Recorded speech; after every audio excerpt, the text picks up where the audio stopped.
السلام عليكم ورحمة الله وبركاته. الحمد لله رب العالمين. الصلاة والسلام على أشرف المرسلين وعلى آله وصحبه الفائزين برضا الله أجمعين. أما بعد، أعوذ بالله من الشيطان الرجيم. بسم الله الرحمن الرحيم. إنا أعطيناك الكوثر فصل لربك وانحر إن شانئك هو الأبتر. صدق الله العلي العظيم وصدق وبلغ رسوله النبي الكريم. ഏറ്റവും ബഹുമാനാദരവുകൾ നിറഞ്ഞ സയ്യിദ് അവറുകളെ, മറ്റെൻ്റെ ശബ്ദം ശ്രവിക്കുന്ന സാദാത്യങ്ങളെ, ഉലമാക്കളെ, അറിവിൻ്റെ പുലരിയിലേക്കൊരു ഇസ്ലാമിക കവാടം എന്ന ഈ മഹത്തായ വാട്സപ്പ് കൂട്ടായ്മയിലെ ബഹുമാന്യരായ അംഗങ്ങളെ, അല്ലാഹു സുബ്ഹാനഹു വ തആല ഞാൻ പറയുന്നതും നിങ്ങൾ കേൾക്കുന്നതൊക്കെ ഒരു സ്വാലിഹായ അമലായിട്ട് നമ്മിൽ നിന്നും ഖബൂലാക്കുമാറാകട്ടെ. ആമീൻ എന്ന് ആദ്യമായി പ്രാർത്ഥിക്കുകയാണ്. കഴിഞ്ഞ ദിവസം നാം പറഞ്ഞു വച്ചതിൻ്റെ ബാക്കി എന്നോണം ഇൻഷാ അല്ലാഹ് ദുൽഖഅദ മാസമേ തീരാനായി. ഒരാഴ്ച ഇല്ല. ഒരാഴ്ച കഴിയുമ്പോഴേക്കും ഏകദേശം ദുൽഹിജ്ജ മാസത്തിലേക്ക് നമ്മൾ കടക്കും. ദുൽഹിജ്ജ മാസം കടന്നു വന്നാൽ വളരെ പ്രാധാന്യവും പവിത്രതയും നിറഞ്ഞ മാസമാണ്. വലിയ പെരുന്നാളിൻ്റെ ബലിപെരുന്നാളിൻ്റെ മാസമാണ്. ഹജ്ജ് കർമ്മത്തിൻ്റെ മാസമാണ്.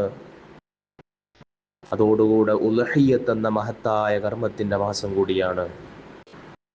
അള്ളാഹു നന്മകളിലേക്ക് വളരെ ആവേശത്തോടെ, വളരെ ഈമാനോടെ മുന്നിടാൻ, അതിലേക്ക് ഉളരിച്ചെല്ലാൻ എനിക്കും തൗഫീഖ് ചെയ്യുമാറാകട്ടെ. ആമീൻ യാ റബ്ബൽ ആലമീൻ.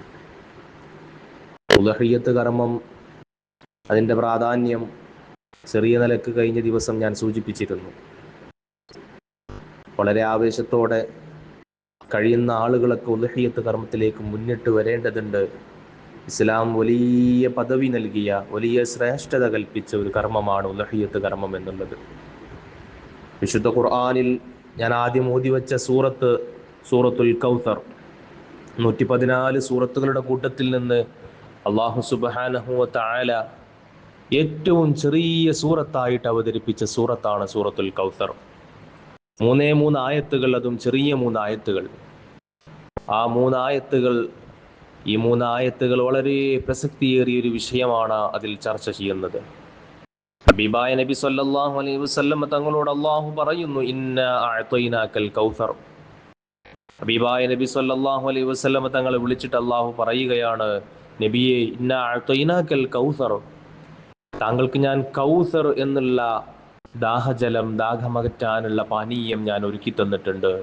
കൗസർ നാളെ ആഖിറത്തിലേക്ക് കടന്നു ചെല്ലുമ്പോൾ ദാഹമകറ്റാനുള്ള ഒരേ ഒരു പാനീയം കൗസറാണ്. മറ്റു പ്രവാചകന്മാരിൽ നിന്നൊക്കെ വ്യത്യസ്തമായി നമ്മുടെ നബി മുഹമ്മദ് മുസ്തഫ സ്വല്ലല്ലാഹു അലൈഹി വസല്ലമ തങ്ങൾക്ക് അല്ലാഹു പ്രത്യേകം ഒരുക്കി കൊടുത്ത, അവിടത്തേക്ക് പ്രത്യേകമായി നൽകിയ ഒരു പാനീയമാണ് കൗസർ.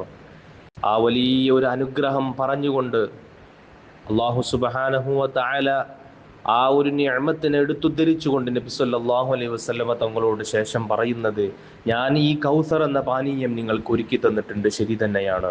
എന്നിട്ട് അല്ലാഹു പറയുന്നു, ഫസല്ലി ലിറബ്ബിക വൻഹർ. ആ വലിയ അനുഗ്രഹത്തെ മുൻനിർത്തി, അത് ഞാൻ തന്നില്ലയോ, അത് തന്നിട്ടുണ്ട് എന്ന് പറഞ്ഞ് അല്ലാഹു ചേർത്തി പറയുന്നത്, അതിന് പകരമായിട്ട് ഫസല്ലി ലിറബ്ബിക വൻഹർ, പെരുന്നാൾ ദിവസം പെരുന്നാൾ നിസ്കരിക്കുകയും വൻഹർ, അന്നേ ദിവസം നിങ്ങൾ ഉദ്ഹിയ്യത്ത് അറുക്കുകയും ചെയ്യണമെന്ന് അല്ലാഹു സുബ്ഹാനഹു വ തആല പറയുകയാണ്. എത്രത്തോളം ഈ ആയത്തിന്റെ പ്രസക്തി ഉണ്ട് എന്ന് മനസ്സിലാക്കാൻ ഈ 2 ആയത്തുകൾ തമ്മിൽ ചേർത്ത് വായിച്ചാൽ മാത്രം മതി.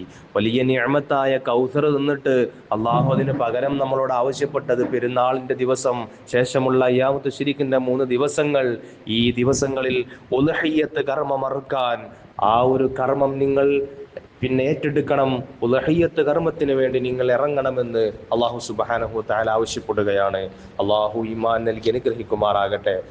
ഖൈറ് മനസ്സിലാക്കി അതിലേക്ക് ഉളരിച്ചെല്ലാൻ, ഉളഹിയ്യത്ത് കർമ്മത്തിലേക്കൊക്കെ മുന്നിട്ടിറങ്ങാൻ എനിക്കും അള്ളാഹു തൗഫീഖ് ചെയ്യുമാറാകട്ടെ. ആമീൻ യാ റബ്ബൽ ആലമീൻ. പ്രിയപ്പെട്ട മുഅ്മിനീങ്ങളെ, അള്ളാഹു സുബ്ഹാനഹു വ തആല ദീനിന്റെ അടയാളമായി ഇവിടെ നിലനിർത്തിയ, പരിചയപ്പെടുത്തിയ എന്തൊക്കെയുണ്ടോ അതിനെയൊക്കെ ആദരിക്കുക, അതിനൊക്കെ ബഹുമാനിക്കുക, അതിന് വേണ്ടതൊക്കെ ചെയ്യുക എന്നുള്ളത് ഈമാനുള്ള തഖ്വയുള്ളവരുടെ അടയാളമാണ്. വമൻ യുഅല്ലിം ശആഇറല്ലാഹ് ഫഇന്നഹാ മിൻ തഖ്വൽ ഖുലൂബ് എന്ന് വിശുദ്ധ ഖുർആൻ. അപ്പൊ തഖ്വയുള്ള ആളുകൾക്ക് ഉദ്ഹിയ്യത്ത് കർമ്മത്തിൽ പങ്കെടുക്കാൻ കഴിയുള്ളൂ. തഖ്വയുള്ള കൂട്ടത്തിൽ, മുത്തഖീങ്ങളെ കൂട്ടത്തിൽ ഞങ്ങൾ ഉൾപ്പെടുത്തണേ, ചേർത്തി തരണേ എന്ന് എപ്പോഴും ദുആ ചെയ്യുന്ന നമ്മൾ എന്തുകൊണ്ട് തഖ്വയുടെ അടിസ്ഥാന കാര്യങ്ങളായ ദീനിന്റെ ശിആറുകളെ ആദരിക്കാൻ, അതിലേക്ക് മുന്നിട്ടിറങ്ങാൻ, ഉദ്ഹിയ്യത്ത് കർമ്മം പോലത്തെ പ്രധാനപ്പെട്ട കർമ്മങ്ങളിലേക്ക് ഇറങ്ങാൻ നമ്മൾ മടി കാണിക്കുന്നു? തഖ്വയുള്ളവരാവാൻ വേണ്ടിയിട്ട് പ്രാർത്ഥിക്കലോടുകൂടി അതിൻ്റെ കർമ്മങ്ങളിലും കൂടി ഏർപ്പെടേണ്ടത് നമ്മുടെ ബാധ്യതയാണ് എന്ന ഓർമ്മ നമ്മളിൽ ഉണ്ടാവണം. നിലക്ക് ഉദ്ഹിയ്യത്ത് കർമ്മത്തിലേക്ക് ഒരാൾക്ക് ഇറങ്ങാൻ തൗഫീഖ് ലഭിച്ചിട്ടുണ്ടെങ്കിൽ, അതിൽ പങ്കുചേരാൻ കഴിഞ്ഞിട്ടുണ്ടെങ്കിൽ, ഒരു ഉദ്ഹിയ്യത്തിന് ഒരു മൃഗത്തെ അറുക്കാൻ അവനക്ക് തൗഫീഖ് അല്ലാഹ് നൽകിയിട്ടുണ്ടെങ്കിൽ, അവൻ്റെ ഹൃദയത്തിൽ ഈമാനുണ്ട്, അവൻ്റെ ഹൃദയത്തിൽ തഖ്വയുണ്ട് എന്നതിൻ്റെ അടയാളമാണെന്ന് ഈ ആയത്തിൽ നിന്നും നമുക്ക് മനസ്സിലാക്കാൻ പറ്റും. നബി സല്ലല്ലാഹു അലൈഹി വസല്ലം തങ്ങള് ഉദ്ഹിയ്യത്ത് അറുക്കാത്തവരെ പറ്റിയിട്ട് വല്ലാത്ത ഗൗരവമുള്ള വാക്കുകളെയാണ് പരിചയപ്പെടുത്തിയിട്ടുള്ളത്. ഒരു ഹദീസ് കഴിഞ്ഞ ദിവസം ഞാൻ പറഞ്ഞിട്ടുണ്ടായിരുന്നു. ഉദ്ഹിയ്യത്ത് അറുക്കാത്തവൻ, സമ്പത്തുണ്ടായിട്ട് ഉദ്ഹിയ്യത്ത് അറുക്കാത്തവൻ, അവൻ ഈ ഭൂമിയിൽ നിന്ന് യഹൂദിയായിട്ടോ നസ്രാനിയായിട്ടൊക്കെ മരണപ്പെട്ടു പോയിക്കോട്ടെ എന്ന് തങ്ങൾ സല്ലല്ലാഹു അലൈഹി വസല്ലം തങ്ങൾ അവിടുന്ന് പരിചയപ്പെടുത്തുന്നുണ്ട്. അതുപോലെ മറ്റൊരു ഹദീസിൽ കാണാം, വമൻ വജദ സഅതൻ ഫലം യുളഹി ഫലാ യഖറബന്ന മുസല്ലാനാ. നോക്കണം മുഅ്മിനീങ്ങളെ, എത്ര ഗൗരവത്തിലാണ് ഹബീബായ നബി സല്ലല്ലാഹു അലൈഹി വസല്ലം തങ്ങൾ ഉദ്ഹിയ്യത്തിന്റെ കാര്യം പരിചയപ്പെടുത്തുന്നത് എന്നുള്ളത്. റസൂൽ സല്ലല്ലാഹു അലൈഹി വസല്ലം പറയാണ്, ഒമൻ വജദ സഅതൻ, ഒരാൾക്ക് സമ്പത്തൊക്കെ ഉണ്ടായി എന്നിട്ട് ഫലം യുളഹി, ഉദ്ഹിയ്യത്ത് അറുത്തില്ല, സമ്പത്തുണ്ടായി ഉദ്ഹിയ്യത്ത് അറുക്കാനോ മുന്നോട്ട് വന്നിട്ടില്ലെങ്കിൽ, ഫലാ യഖറബന്ന മുസല്ലാനാ, അവൻ എൻ്റെ പള്ളിക്ക് നിസ്കരിക്കാൻ തന്നെ വരണ്ട എന്ന് സ്വഹാബാക്കളോട് ഹബീബായ നബി സല്ലല്ലാഹു അലൈഹി വസല്ലം തങ്ങൾ പരിചയപ്പെടുത്തുകയാണ്. പിന്നെ ഓൻ എൻ്റെ അടുത്തേക്ക് നിസ്കരിക്കാൻ വരണ്ട, ഇപ്പള്ളിയിലേക്ക് ഓൻ വരണ്ട. പിന്നെ എന്തിനോ ഓൻ്റെ സമ്പത്ത്? അള്ളാഹു ഈ നിഅമത്തൊക്കെ കൊടുത്തിട്ട്, സമ്പത്തൊക്കെ നൽകിയിട്ട്, അത് അള്ളാഹു സ്വതക്ക ചെയ്യാൻ വേണ്ടിയിട്ട്, ഉദ്ഹിയ്യത്ത് കർമ്മത്തിന് വേണ്ടിയിട്ട് ചെലവഴിക്കാൻ പറഞ്ഞിട്ട് അതിനൊന്നും ചെലവഴിക്കാതെ എടുത്തു വെക്കുന്നുണ്ടെങ്കിൽ പിന്നെ ഓൻ എന്തിനൂടെ നിസ്കരിക്കാൻ വരണം? ഫലാ യഖറബന്ന മുസല്ലാന, ഓൻ നിന്റെ പള്ളിയിലേക്ക് നിസ്കരിക്കാൻ വരണ്ട എന്ന് ഹബീബായ നബി മുഹമ്മദ് മുസ്തഫ സ്വല്ലല്ലാഹു അലൈഹി വസല്ലം തങ്ങൾ പരിചയപ്പെടുത്തുകയാണ്. മുഅ്മിനീങ്ങളെ, അള്ളാഹ് നമുക്ക് സമ്പത്ത് തന്നിട്ടുണ്ടെങ്കിൽ പെരുന്നാളിന്റെ ദിവസവും തുടർന്നുള്ള 3 ദിവസവും തൻ്റെയും തൻ്റെ ആശ്രിതർക്കും കുടുംബക്കാർക്കൊക്കെ ഭക്ഷിക്കാനുള്ള ഭക്ഷണത്തിന് ആവശ്യമായ ചെലവും അവൻ്റെ പക്കലുണ്ട്. ശേഷിച്ച പിന്നെ സമ്പത്തുണ്ടെങ്കിൽ അവൻ്റെ മേലിൽ ഈ ഉദ്ഹിയ്യത്ത് കർമ്മം പിന്നെ മുഅക്കദായ സുന്നത്താണ്. ഹനഫി മദ്ഹബ് പ്രകാരം ഈ പറഞ്ഞ പെരുന്നാൾ ദിവസവും ശേഷമുള്ള 3 ദിവസത്തെയും ചെലവ് മാറ്റി നിർത്തി 1.5 ലക്ഷം രൂപയോളം മൂല്യമുള്ള വസ്തു അവൻ്റെ അടുക്കലുണ്ടെങ്കിൽ, പണമായിട്ട് തന്നെ വേണ്ട, വാഹനമായിട്ടോ വീടായിട്ടോ സ്ഥലമായിട്ടോ, ഇന്നത്തെ കാലത്തൊക്കെ 1.5 ലക്ഷം റുപ്യക്ക് ഒരു മൊബൈൽ കിട്ടും. മൊബൈലിൽ പിന്നെ 1.5 ലക്ഷമൊക്കെ മൂല്യം വരുന്നുണ്ട്. അന്നലക്ക് 1.5 ലക്ഷം മൂല്യമുള്ള എന്തെങ്കിലും അവന്റെ പക്കലുണ്ടെങ്കിൽ അവന്റെ മേലിൽ ഉദ്ഹിയ്യത്ത് നിർബന്ധമാണ് എന്ന് ഹനഫി മദ്ഹബ് പഠിപ്പിക്കുകയാണ്. ഷാഫി മദ്ഹബിൽ ഇവനെ സംബന്ധിച്ചിടത്തോളം മുഅക്കദായ സുന്നത്ത്, സാദാ സുന്നത്തല്ല, വളരെ ശക്തമായ സുന്നത്താണ് ഉദ്ഹിയ്യത്ത് കർമ്മം എന്നാണ് പഠിപ്പിക്കുന്നത്. അള്ളാഹു നല്ല ആത്മാർത്ഥതയോടുകൂടെ ഈ ഉദ്ഹിയ്യത്തിന്റെ കർമ്മത്തിലേക്കൊക്കെ ഇറങ്ങി പുറപ്പെടാൻ നമുക്കൊക്കെ തൗഫീഖ് ചെയ്യുമാറാകട്ടെ. ആമീൻ യാ റബ്ബൽ ആലമീൻ. അതോടുകൂടെ ചേർത്തി പറയേണ്ട മറ്റൊരു സംഗതി, അള്ളാഹു സമ്പത്തും അതുപോലെ തന്നെ ആരോഗ്യവും അത് പിന്നെ നമുക്ക് എല്ലാ നിലക്കുള്ള പിന്നെ നിഅമത്തുകളൊക്കെ ചൊരിഞ്ഞു തരുമ്പോൾ അത് റബ്ബിന്റെ മാർഗത്തിൽ ചെലവഴിക്കാതിരിക്കുന്നവരെ പറ്റിയിട്ട് അള്ളാഹു സുബ്ഹാനഹു വ തആല വിശുദ്ധ ഖുർആനിൽ പറഞ്ഞതിൽ ഇൻ ശകർതും ലഅസീദന്നകും, ഞാൻ നിങ്ങൾക്ക് തന്നതിൽ നിന്നും നിങ്ങൾ ചെലവഴിച്ച്, ഞാൻ പറഞ്ഞ കാര്യങ്ങൾക്ക് വേണ്ടി ചെലവഴിച്ച് ഉദ്ഹിയ്യത്ത് കർമ്മത്തിലേക്കൊക്കെ നിങ്ങൾ സമ്പത്ത് ചെലവഴിച്ചാൽ ലഅസീദന്നകും, ഞാൻ ആ സമ്പത്ത് നിങ്ങൾക്ക് കൂട്ടിത്തരും. ഒരു 10,000 ഒരു 15,000 ഒക്കെ ഒരു ഷെയറിന് വരുള്ളൂ ഇന്നത്തെ കാലത്ത് ഒരു കന്ന് വാങ്ങാൻ. 7 ആളുകൾ കൂടി വാങ്ങുമ്പോൾ ഒരു 15,000 റുപ്യൊക്കെ ഏകദേശം ഒരു കന്നിന് വരും. ഒരു 20,000 ഒക്കെ ചിലപ്പോൾ വരുമായിരിക്കും. ഇനി ഒറ്റക്കാണെങ്കിൽ ഒരു 80,000 90,000 1 ലക്ഷം. എത്ര നല്ല കന്നാണോ വാങ്ങുന്നത് അതിനനുസരിച്ചിട്ട് പ്രതിഫലം കൂടും എന്നുള്ളതാണ്. അപ്പൊ അന്നേക്ക് ആ ഒരു ഷെയറെങ്കിലും കൂടാൻ ഒരാൾക്ക് കഴിഞ്ഞിട്ടില്ലെങ്കിൽ അവൻ്റെ അടുത്ത് സമ്പത്തുണ്ടെന്നിട്ട് അവൻ അതിലേക്ക് കൂടിയിട്ടില്ലെങ്കിൽ അവൻ്റെ വിപത്ത് വളരെ വലുതാണ്. കൂടുകയാണെങ്കിലോ 15,000 ചെലവഴിച്ചാൽ അസീദന്നക്കും, ഞാനത് നിങ്ങൾക്ക് അധികരിപ്പിച്ചു തരുമെന്ന് വിശുദ്ധ ഖുർആൻ പരിചയപ്പെടുത്തുകയാണ്. നമ്മൾ എത്ര ചെലവഴിച്ചാലും അസീദന്നക്കും, അള്ളാഹു ഒരു വാഗ്ദാനം ചെയ്താൽ അള്ളാഹു അത് ലംഘിക്കുകയില്ല എന്നുള്ളതാണ്. അള്ളാഹു വാഗ്ദാനം ചെയ്യുകയാണ്, നിങ്ങൾ 10,000 ചെലവഴിച്ചോളി, ഞാനത് കൂട്ടിത്തരും, ഉറപ്പാണില്ല. അസീദന്നക്കും തൗക്കീദോടുകൂടി അള്ളാഹു പറയുന്നു, തീർച്ചയായും ഞാൻ അതിനെ അധികരിപ്പിച്ചു തരും. അതുകൊണ്ട് സമ്പത്ത് വേണം, സമ്പാദ്യം ഇനിയും വേണം എന്നുള്ളവര് ഈ അള്ളാഹു പറഞ്ഞ ഉദ്ഹിയ്യത്ത് കർമ്മത്തിലേക്ക് നല്ല ആത്മാർത്ഥതയോടുകൂടി ആവേശത്തോടുകൂടി ഇറങ്ങണം. അള്ളാഹു തൗഫീക്ക് ചെയ്യുമാറാകട്ടെ. അതല്ല വല്ല ഇൻ കഫർത്തും, അള്ളാഹു ചെയ്തു തന്ന നിഅമത്തുകളിൽ നിന്ന്, അള്ളാഹു ചെയ്തു തന്ന സമ്പത്തിൽ നിന്ന്, അള്ളാഹു ഒരുക്കി തന്ന സമ്പാദ്യത്തിൽ നിന്ന് നിങ്ങൾ റബ്ബിന്റെ മാർഗത്തിൽ ചെലവഴിക്കാതെ ഇൻ കഫർത്തും, നിങ്ങൾ അതിൽ നിന്ന് വിട്ടു നിൽക്കുകയാണെങ്കിൽ ഇന്ന അദാബി ലശദീദ്, അള്ളാഹുവിന്റെ ശിക്ഷ വളരെ ഭയാനകമാണെന്ന് വിശുദ്ധ ഖുർആൻ പരിചയപ്പെടുത്തുന്നു. ദുനിയാവിൽ അതൊക്കെ നഷ്ടപ്പെട്ടു പോവാൻ അത് കാരണമായേക്കാം, ആഖിറത്തിലും റബ്ബിന്റെ അരികിൽ വലിയ ശിക്ഷ ലഭിക്കാൻ അത് കാരണമായേക്കാം. അള്ളാഹു കാത്തുരക്ഷിക്കുമാറാകട്ടെ. ഹബീബായ നബി സല്ലല്ലാഹു അലൈഹി വസല്ലമ തങ്ങൾ അവിടുത്തെ പുന്നാര മകൾ മഹദി ഫാത്തിമ റളിയല്ലാഹു അൻഹ മഹദിയോട് പോലും പറയുന്നുണ്ട്, യാ ഫാത്തിമ, പൊന്നാര മോളെ, ഞാൻ അക്കീക്കത്ത് അറക്കുന്നുണ്ട്, അതൊക്കെ ശരി തന്നെയാണ്, എൻ്റെ അടുത്ത് സമ്പത്തുണ്ടെങ്കിൽ ഇയും അക്കീക്കത്ത് അറക്കണമെന്ന് മഹദിയായ ഫാത്തിമ ബീവി റളിയല്ലാഹു അൻഹയോട് ഹബീബായ നബി സല്ലല്ലാഹു അലൈഹി വസല്ലം തങ്ങൾ പറയുന്നുണ്ട്, യാ ഫാത്തിമ ഖുമി ഇലാ ഉദ്ഹിയ്യതികി, നീ നിന്റെ ഉദ്ഹിയ്യത്തിലേക്ക് ഇറങ്ങി പുറപ്പെടണം. ഉദ്ഹിയ്യത്ത് എന്നുള്ളത് വലിയ ശ്രേഷ്ഠമായ കർമ്മമാണ്, സുന്നത്തായ കർമ്മമാണെന്ന് അല്ലാഹുവിന്റെ റസൂൽ സല്ലല്ലാഹു അലൈഹി വസല്ലം തങ്ങൾ പരിചയപ്പെടുത്തുകയാണ്. ഹിജ്റ 2-ാം വർഷമാണ് ഈ ഉദ്ഹിയ്യത്ത് കർമ്മം എന്നുള്ളത് നിയമമാക്കപ്പെട്ടിട്ടുള്ളത്. ഉദ്ഹിയ്യത്തിന്റെ ചരിത്രം ഞാൻ ഇവിടെ പറയുന്നില്ല. ഇൻഷാ അല്ലാഹ് ഉദ്ഹിയ്യത്തിന്റെ ശ്രേഷ്ഠതയെ പറ്റിയാണ് നമ്മളിപ്പോൾ പറഞ്ഞുകൊണ്ടിരിക്കുന്നത്. ഉദ്ഹിയ്യത്ത് കർമ്മത്തിൽ പങ്കാളിയാകുന്ന ആളെ പറ്റിയിട്ട് അതിന് എന്ത് കൂലി കിട്ടുമെന്ന് സ്വഹാബാക്കൾ ഹബീബായ നബി സല്ലല്ലാഹു അലൈഹി വസല്ലം തങ്ങളോട് ചോദിക്കുന്നുണ്ട്. യാ റസൂലല്ലാഹ്, ഹബീബായ നബി സല്ലല്ലാഹു അലൈഹി വസല്ലം തങ്ങളോട് സ്വഹാബാക്കൾ ചോദിക്കുന്നുണ്ട്, നബിയെ, ഞങ്ങൾക്ക് എന്ത് പ്രതിഫലം കിട്ടും ഞങ്ങൾ ഉദ്ഹിയ്യത്തിൽ കൂടിയാലെന്ന് ചോദിച്ചപ്പോൾ സല്ലല്ലാഹു അലൈഹി വസല്ലം പറഞ്ഞു, അതിന്റെ ഓരോ രോമത്തിനും പകരം പ്രതിഫലമുണ്ടെന്ന്. ഖാല റസൂലുള്ളാഹി സ്വല്ലല്ലാഹു അലൈഹി വസല്ലം. ഉദ്ഹിയ്യത്ത് മൃഗത്തിന്റെ ഏറ്റവും നിസ്സാരമായി നമ്മൾ പറയുന്ന കാര്യമാണ് രോമം. ആ രോമത്തിനോട് അതിനെ ഉപമിച്ചിട്ടുണ്ടെങ്കിൽ രോമത്തിന് പോലും പ്രതിഫലം എന്ന് പറയുമ്പോൾ അതിൻ്റെ മറ്റുള്ള അവയവങ്ങൾക്കൊക്കെ രോമത്തെക്കാളും മൂല്യമുണ്ട്. ആ മൂല്യത്തിനനുസരിച്ച് അതിൻ്റെ ഒക്കെ പ്രതിഫലം കൂടിക്കൂടി വരുമെന്നും ഒരർത്ഥമുണ്ട്.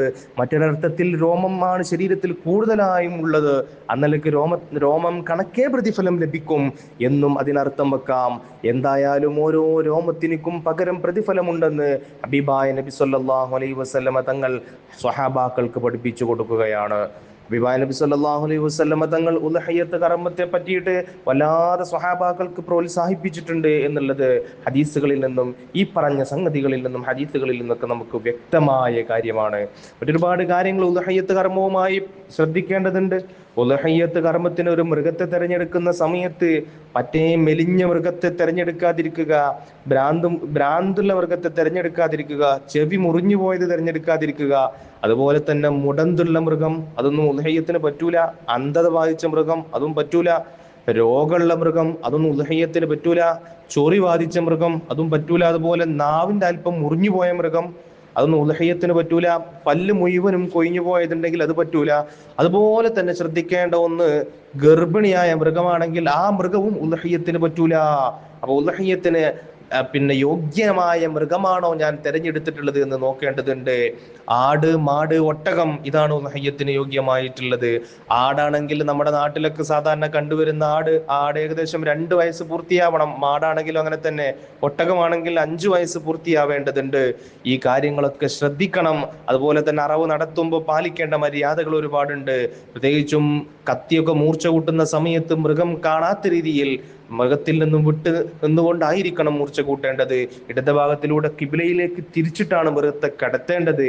അതുപോലെ തന്നെ അറവ് നടത്തുന്ന ആള് കിബിലയിലേക്ക് തിരിഞ്ഞെടുക്കണം, ബിസ്മി ചൊല്ലണം, സ്വലാത്ത് ചൊല്ലണം. ഇത്യാദി മര്യാദകളൊക്കെ പാലിച്ചുകൊണ്ട് ഉദ്ഹിയ്യത്ത് കർമ്മത്തിൽ പങ്കെടുക്കുക. അള്ളാഹു തൗഫീക്ക് ചെയ്യുമാറാകട്ടെ. ഇൻഷാ അള്ളാഹ് ഈ പറഞ്ഞ കാര്യങ്ങളൊക്കെ ശ്രദ്ധിച്ചുകൊണ്ട് നമ്മുടെ നാടുകളിലൊക്കെ പൊതുവെ മഹല്ലുകളിലൊക്കെ സംഘടിതമായ ഉദ്ഹിയ്യത്ത് കർമ്മങ്ങളൊക്കെ നടക്കാറുണ്ട്. അതിലൊക്കെ കൂടാൻ കഴിയുന്ന ആളുകൾ, അതുമായി ബന്ധപ്പെട്ട് സ്ത്രീകളാണെങ്കിൽ സമ്പത്തുണ്ടെങ്കിൽ അവർക്കും ഉദ്ഹിയ്യത്തിൽ പങ്കെടുക്കൽ സുന്നത്തുണ്ട്. അപ്പോ ഈ പറഞ്ഞ മാതിരി പിന്നെ നാട്ടില് സംഘടിത ഉദ്ഹിയ്യത്തൊക്കെ നടക്കുന്നുണ്ടെങ്കിൽ അതിൽ കൂടാൻ കഴിയുന്നവരൊക്കെ കൂടുക, അതല്ലെങ്കിൽ തനിച്ചായിട്ട് അറുക്കാൻ കഴിയുന്നവര് അങ്ങനെ അറുക്കുക. ഒരു വീട്ടിൽ നിന്ന് ഒരു ഉദ്ഹിയ്യത്ത് അറുത്താൽ ആ ഉദ്ഹിയ്യത്ത് പിന്നെ മറ്റുള്ളവരെ തൊട്ടും മതി എന്ന അഭിപ്രായമുണ്ട്. അവരെ തൊട്ടും എന്തുകൊണ്ട് നിങ്ങൾ അറുത്തില്ല എന്നുള്ള ചോദ്യം ഉണ്ടാകൂല. അതൊക്കെ ശരിയാണ്. എന്നാലും ഓരോരുത്തർക്കും അറുക്കൽ പ്രത്യേകം സുന്നത്തുള്ള കാര്യം തന്നെയാണ്. അതൊന്നും ആരും മറന്നു പോകരുത്. അള്ളാഹു സുബ്ഹാനഹു വ തആല ഇൻഷാ അള്ളാഹ് ഈ വർഷത്തെ ഉദ്ഹിയ്യത്ത് കർമ്മത്തിൽ നല്ല ആവേശത്തോടുകൂടെ, നല്ല ആർജവത്തോടുകൂടെ, നല്ല നിലക്ക് സമ്പത്തൊക്കെ ചെലവഴിച്ച് അതിലേക്ക് ഇറങ്ങി പുറപ്പെടാൻ അള്ളാഹു നമുക്കൊക്കെ തൗഫീക്ക് ചെയ്യുമാറാകട്ടെ. ആമീൻ യാ റബ്ബൽ ആലമീൻ. ഇൻഷാ അള്ളാഹ് വരുന്ന ക്ലാസ്സുകളിലൊക്കെ അതിനെ പറ്റിയൊക്കെ നമുക്ക് ഇൻഷാ അള്ളാഹ് വിശദമായിട്ട് ഉസ്താദുമാരൊക്കെ സംസാരിക്കും.